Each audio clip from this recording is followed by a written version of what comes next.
ರಾಜ್ಯದಲ್ಲಿ ಮುಗಿಯದ ವಿಷ್ಣುವರ್ಧನ್ ಸ್ಮಾರಕ ಧ್ವಂಸದ ವಿಚಾರ. ಸ್ಮಾರಕವನ್ನ ಧ್ವಂಸ ಮಾಡಿರುವಂತಹ ಆರೋಪಕ್ಕೆ ನಟ ಅನಿರುದ್ಧ್ ಈಗ ಸ್ಪಷ್ಟನೆ ಕೊಟ್ಟಿದ್ದಾರೆ.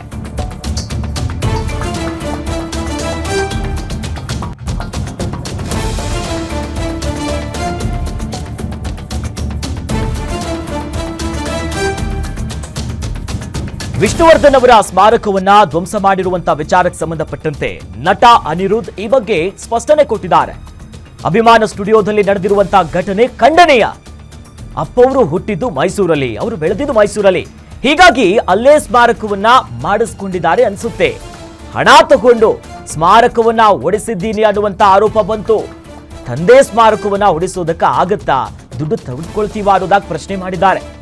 ವಿಷ್ಣುವರ್ಧನ ಅಭಿಮಾನಿಗಳಿಗೆದುರು ಅನಿರುದ್ಧ್ ಈ ಎಲ್ಲ ಆರೋಪಗಳು ಏನ್ ಕೇಳಿ ಬರ್ತಾ ಇತ್ತು, ಅನೇಕ ಟೀಕೆ ಮಾತುಗಳಿಗೆ ಒಂದು ಸ್ಪಷ್ಟನೆಯನ್ನ ಕೊಟ್ಟಿದ್ದಾರೆ.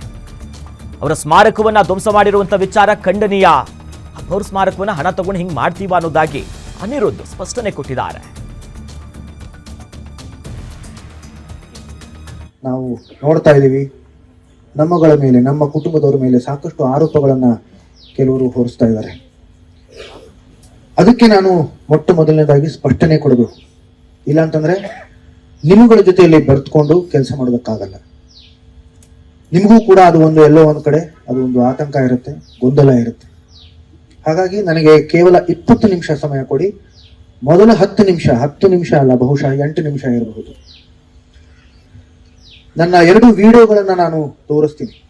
ಇದು ಮೊಟ್ಟ ಮೊದಲ ಚರ್ಚೆ ಅಲ್ಲ, ಮೊಟ್ಟ ಮೊದಲ ಸಭೆ ಕೂಡ ಅಲ್ಲ. ನಾನು ಅಭಿಮಾನಿಗಳನ್ನ ಕರೆಸಿ ಸಾಕಷ್ಟು ಸಂದರ್ಭಗಳಲ್ಲಿ ಚರ್ಚೆ ಮಾಡಿದ್ದೀನಿ, ಅಭಿಮಾನ್ ಸ್ಟುಡಿಯೋ ಬಗ್ಗೆನೆ, ನಮ್ಮ ಪುಣ್ಯಭೂಮಿ ಬಗ್ಗೆನೆ. ಆದ್ರೆ ಅದಕ್ಕೆ ಇಷ್ಟೊಂದು ಪ್ರಚಾರ ಸಿಕ್ಕಿರ್ಲಿಲ್ಲ, ಅದು ಇವಾಗ ಸಿಕ್ಕಿದೆ. ಮತ್ತೊಮ್ಮೆ ಹೇಳ್ತೀನಿ, ಇದು ಮೊಟ್ಟ ಮೊದಲ ಬಾರಿಗೆ ನಾನು ಕರೆಸಿರೋ ಸಭೆ ಅಲ್ಲ. ಸಾಕಷ್ಟು ಗೊಂದಲಗಳು ನಾವು ನೋಡ್ತಾ ಇದ್ದೀವಿ. ನಮ್ಮಗಳ ಮೇಲೆ, ನಮ್ಮ ಕುಟುಂಬದವರ ಮೇಲೆ ಸಾಕಷ್ಟು ಆರೋಪಗಳನ್ನ ಕೆಲವರು ಹೊರಿಸ್ತಾ ಇದ್ದಾರೆ. ಅದಕ್ಕೆ ನಾನು ಮೊಟ್ಟ ಮೊದಲನೇದಾಗಿ ಸ್ಪಷ್ಟನೆ ಕೊಡಬೇಕು. ಇಲ್ಲ ಅಂತಂದ್ರೆ ನಿಮ್ಮಗಳ ಜೊತೆಯಲ್ಲಿ ಬೆರೆತ್ಕೊಂಡು ಕೆಲಸ ಮಾಡೋದಕ್ಕಾಗಲ್ಲ. ನಿಮಗೂ ಕೂಡ ಅದು ಒಂದು ಎಲ್ಲೋ ಒಂದ್ ಕಡೆ ಅದು ಒಂದು ಆತಂಕ ಇರುತ್ತೆ, ಗೊಂದಲ ಇರುತ್ತೆ. ಹಾಗಾಗಿ ನನಗೆ ಕೇವಲ 20 ನಿಮಿಷ ಸಮಯ ಕೊಡಿ. ಮೊದಲ 10 ನಿಮಿಷ ಅಲ್ಲ, ಬಹುಶಃ 8 ನಿಮಿಷ ಇರಬಹುದು,